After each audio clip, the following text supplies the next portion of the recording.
বন্ধুরা, এসে গেছি ইতিহাস বিদ্যার্থী টিউটোরিয়াল চ্যানেলে। আজ আমি ইউরোপের ধর্ম সংস্কার আন্দোলনের পটভূমি ও কারণ নিয়ে আলোচনা করব। তাহলে আলোচনাটা শুরু করি। ইউরোপের রোমান ক্যাথলিক চার্চের বিভিন্ন অনাচার ও দুর্নীতির বিরুদ্ধে মানুষের মনে যে ক্ষোভের সঞ্চার হয়েছিল, তারই বহিঃপ্রকাশ ছিল ধর্ম সংস্কার আন্দোলন। দীর্ঘকাল ধরে ক্যাথলিক চার্চের বিরুদ্ধে মানুষের মনে এই ক্ষোভ পুঞ্জীভূত হয়েছিল। বিভিন্ন কারণে ধর্ম সংস্কার আন্দোলনের পটভূমি তৈরি হয়েছিল। প্রথম কারণ, পোপের আধিপত্য। মধ্যযুগে ইউরোপে খ্রিস্টান ধর্মগুরু পোপ ছিলেন সমগ্র খ্রিস্টান জগতের সর্বশক্তিমান ব্যক্তি। তিনি মহান পিটারের উত্তরাধিকারী এবং ইহজগতের ঈশ্বরের প্রতিনিধি হিসাবে সমগ্র খ্রিস্টান জগতের নেতা ছিলেন। পশ্চিম ইউরোপের শাসক সম্রাট এবং শাসিত সাধারণ মানুষ উভয়ের উপরই পোপতন্ত্রের সীমাহীন আধিপত্য প্রতিষ্ঠিত হয়েছিল। সম্রাটের অভিষেকের বিষয়ে পোপের স্বীকৃতি লাভ বাধ্যতামূলক ছিল। আইন প্রণয়নেও পোপের মতামত নিতে রাজা বাধ্য ছিলেন। রাজার নির্বাচনে বা পদচ্যুতিতেও পোপের নিয়ন্ত্রণ ক্ষমতা থাকলেও ঈশ্বরের প্রতিনিধি হিসাবে পোপ জগতের সব ধরনের নিয়ন্ত্রণের ঊর্ধ্বে ছিলেন। সাধারণ অশিক্ষিত মানুষও মনে করেছিলেন যে ঈশ্বরের প্রতিনিধি পোপই ঈশ্বরের সঙ্গে মানুষের একমাত্র যোগসূত্রকারী। পোপের এইরূপ সীমাহীন আধিপত্য কিছু কিছু সচেতন মানুষের মনে প্রশ্ন তুলেছিল।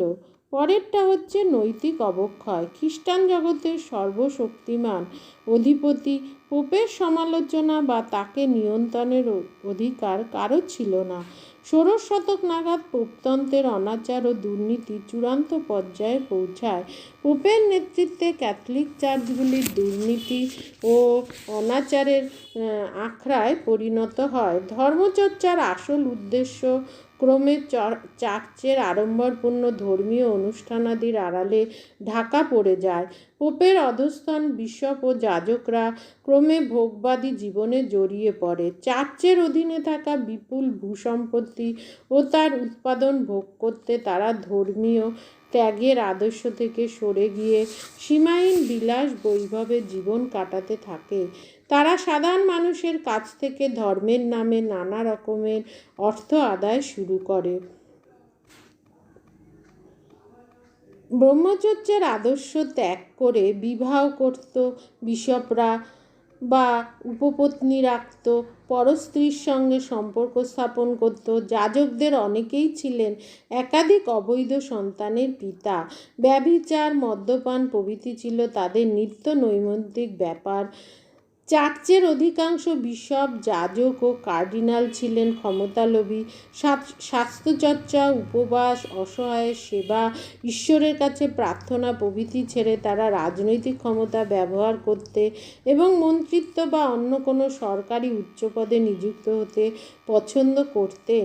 এইরূপ এক ক্ষমতালোভী সন্ন্যাসী ছিলেন ইংল্যান্ডের রাজা অষ্টম হেনরির মন্ত্রী কার্ডিনাল উলসি জীবনে বহু অর্থ উৎকোচ হিসাবে গ্রহণ করে প্রচুর অর্থের মালিক হন।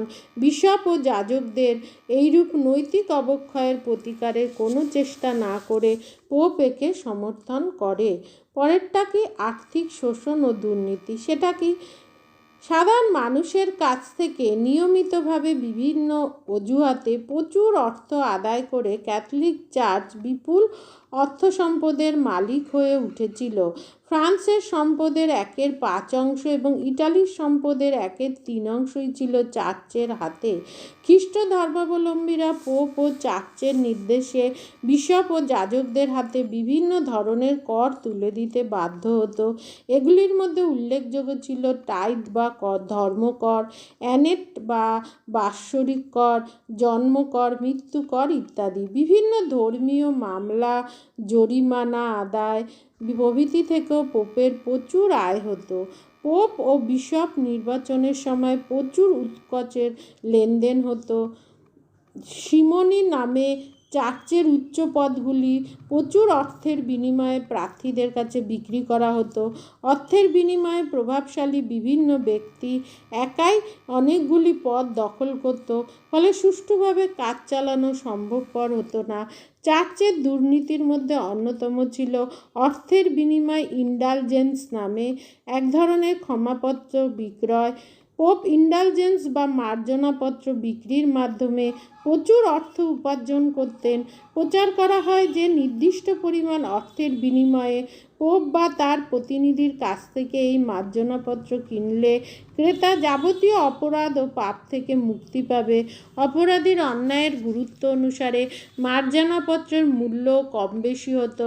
ক্যাথলিক চার্চ ও পোপতন্ত্রের পরিচালনায় এইরূপ বিভিন্ন ধরনের অনৈতিক কাজকর্মের ফলে কিছু সচেতন ধার্মিক মানুষ চার্চ ও পোপতন্ত্রের প্রতি শ্রদ্ধা হারায়। ফ্লোরেন্সের সাভোনারোলা, ইংল্যান্ডের ইরাসমাস প্রমুখ চিন্তাবিদ চার্চের সংস্কারের দাবিতে আন্দোলন করেও বিফল হন। পরেরটা ওয়াইক্লিফের ভূমিকা। চতুর্দশ শতকের মাঝামাঝি সময়ে ইংল্যান্ডের জন ওয়াইক্লিফ সর্বপ্রথম ক্যাথলিক চার্চ ও পোপতন্ত্রের দুর্নীতির বিরুদ্ধে প্রতিবাদ করেন। অক্সফোর্ড বিশ্ববিদ্যালয়ের অধ্যাপক ওয়াইক্লিফ ধর্ম সংস্কার আন্দোলনের শুকতারা বা morning star of the reformation movement নামে পরিচিত। খ্রিস্টধর্মের মূল আদর্শ সাধারণ মানুষকে জানানোর উদ্দেশ্যে তিনিই সর্বপ্রথম ইংরেজি ভাষায় বাইবেলের অনুবাদ করেন। তিনি বলেন যে প্রতিটি মানুষ ঈশ্বরের কাছে সমান, মানুষ নিজ কর্মের দ্বারাই ঈশ্বরের সান্নিধ্য লাভ করতে পারে, এই জন্য পোপের মধ্যস্থতার কোনো প্রয়োজন নেই। তার প্রচারে দেশের সর্বত্র চার্চের বিরুদ্ধে জনমত গড়ে ওঠে। তিনি চার্চের সংস্কারে ব্যর্থ হলে পোপ ও চার্চের কর্তৃত্ব অস্বীকার করেন। তার প্রভাবে রাজা তৃতীয় এডওয়ার্ডের আমলে ইংল্যান্ডে কৃষক বিদ্রোহ শুরু হয়। জন ওয়াইক্লিফের অনুগামীরা লোলার্ড নামে পরিচিত চার্চের দুর্নীতির প্রতিবাদ করায় বহু লোলার্ডকে আগুনে পুড়িয়ে মারা হয়। ওয়াইক্লিফের স্বাভাবিক মৃত্যু হলেও চার্চ তার মৃতদেহকে অগ্নিদগ্ধ করে শাস্তি দেয়। পরেরটা হাসের ভূমিকা। জন ওয়াইক্লিফের স্বাভাবিক চিন্তাধারার পরবর্তীকালে বিশেষভাবে প্রভাবিত হন বোহেমিয়ায় প্রাগ বিশ্ববিদ্যালয়ের অধ্যাপক জন হাস। তিনি ঘোষণা করেন যে ধর্মীয় অনুষ্ঠান পরিচালনায় অধার্মিক যাজকদের কোনো অধিকার নেই। ক্যাথলিক চার্চ পোপতন্ত্রের দুর্নীতি অনাচারের বিরুদ্ধে তিনি প্রতিবাদে সোচ্চার হন। তিনি রোমান পোপতন্ত্রের বিরুদ্ধে যে তীব্র আন্দোলন গড়ে তোলেন তা হুসাইট আন্দোলন নামে অভিহিত। ক্যাথলিক ধর্মের বিরোধিতা করায় চার্চ তাকে বিধর্মী ঘোষণা করে। চার্চ ও পোপতন্ত্রের বিরোধিতার পরিণাম কী হতে পারে তা মানুষের চোখে আঙুল দিয়ে দেখিয়ে দিলেন পোপ ও তার অনুগামী যাজক সম্প্রদায়। সত্যের কথা বলতে গিয়ে প্রভু যিশু যেরূপ নৃশংসভাবে ক্রুশবিদ্ধ হয়ে প্রাণ হারান, তার ভক্ত জন হাসের ক্ষেত্রেও তাই হলো। পোপতন্ত্রের অনুগামীরা জন হাসকে নৃশংসভাবে আগুনে পুড়িয়ে হত্যা করে এবং হাসের অনুগামীদের একে একে নিশ্চিহ্ন করতে থাকে। মৃত্যুর পূর্বে যিশু তার হত্যাকারীদের জন্য ঈশ্বরের কাছে প্রার্থনা করেছিলেন, হে প্রভু, তুমি এদের ক্ষমা করো, কারণ এরা জানে না এরা কি করছে। জন হাসও হয়তো তার হত্যাকারীদের জন্য মুক্তির প্রার্থনা করেছিলেন। কিন্তু চার্চের এই নৃশংস হত্যাকাণ্ডে ইউরোপের যুক্তিবাদী ধার্মিকরা আতঙ্কে শিহরিত হয়ে উঠেছিল। জন হাসকে পুড়িয়ে হত্যা করলেও তার চিন্তাধারাকে হত্যাকারীরা যে পোড়াতে পারেনি, পরবর্তী শতকের চার্চ বিরোধী ধর্ম সংস্কার আন্দোলনে তা প্রমাণ করে দিয়েছিল। হাসের অনুসরণে লুক, ওয়ালভো, জিরোলামো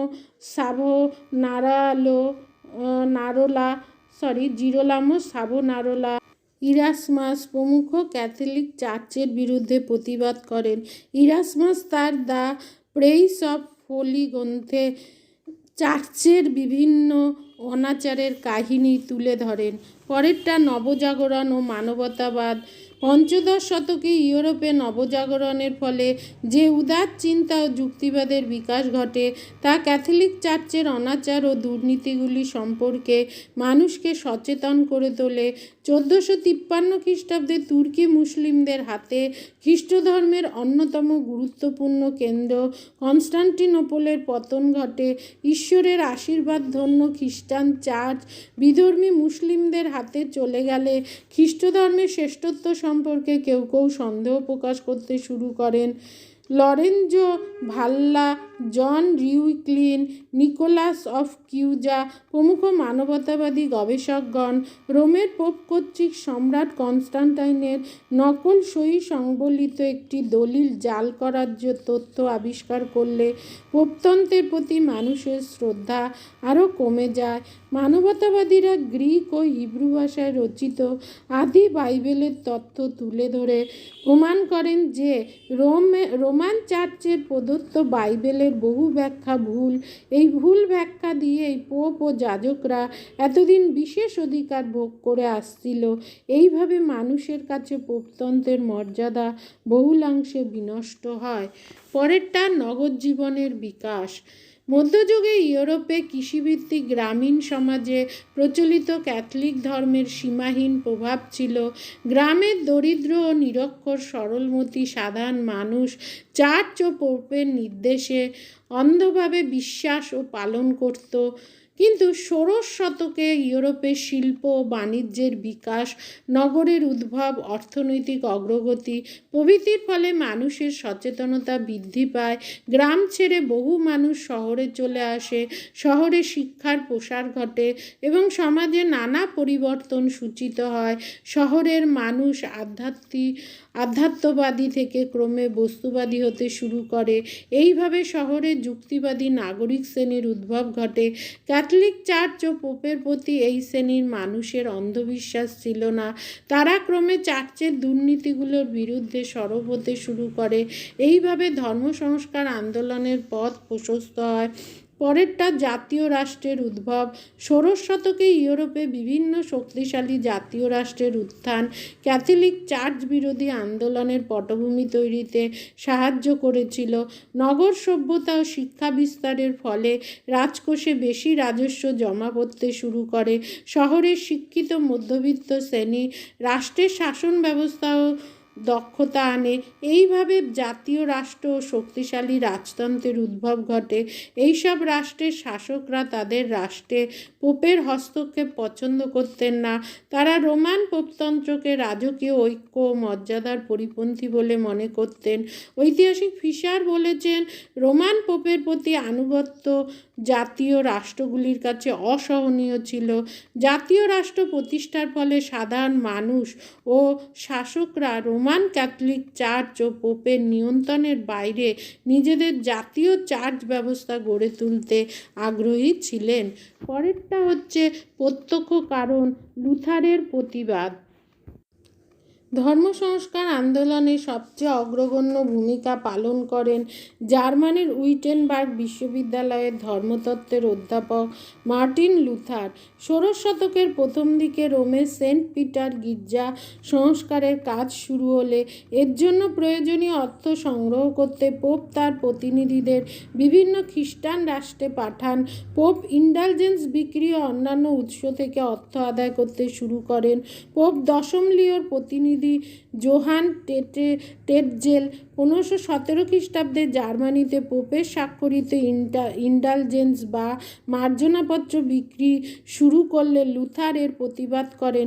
তিনি 1517 খ্রিস্টাব্দে পোপের অনৈতিক কার্যকলাপের বিষয়ে 95টি প্রশ্ন লিখে তা উইটেনবার্গ বিশ্ববিদ্যালয়ের দরজায় ঝুলিয়ে দেন এবং পোপের কাছ থেকে এইগুলো উত্তরের দাবি করেন। এখান থেকে ধর্ম সংস্কার আন্দোলন শুরু হয়। শীঘ্রই জার্মানির বহু সামন্ত রাজা ও সাধারণ মানুষ লুথারকে সমর্থন জানায়। আন্দোলনের ঢেউ জার্মানি ছড়িয়ে দ্রুত ইউরোপের অন্যান্য দেশে ছড়িয়ে পড়ে। এই ছিল ধর্ম সংস্কার আন্দোলনের পিছনে পটভূমি বা কারণ। তাহলে চ্যানেলটা অবশ্যই সাবস্ক্রাইব করে দেখা হচ্ছে পরবর্তী ভিডিওতে।